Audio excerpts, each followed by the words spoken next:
El Grupo Municipal del Partido Popular acusa al alcalde de la ciudad, Francisco Rodríguez, de adjudicar provisionalmente el contrato de la limpieza a una oferta que, según los populares, no ganó el concurso.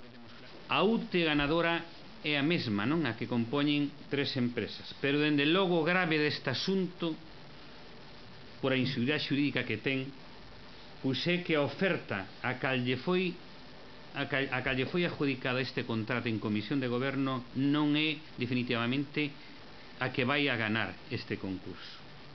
En la adjudicación provisional, la Junta de Gobierno otorgó la concesión a la variante 4 de la UTE, formada por FCC, SA, Copasa y GESECO, cuyo importe ascendía a 8.840.000 euros por año, cuando la opción ganadora fue la oferta de base, cuyo importe se eleva a 9.193.000 euros por año, lo que supone un incremento de 350.000 euros.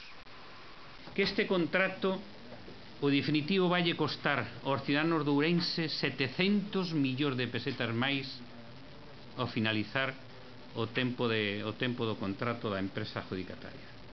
Esa é a denuncia que vimos a facer hoxe, desta gran chapuza e por a que o Partido Popular non quería formar parte daquela comedia que era a mesa de contratación.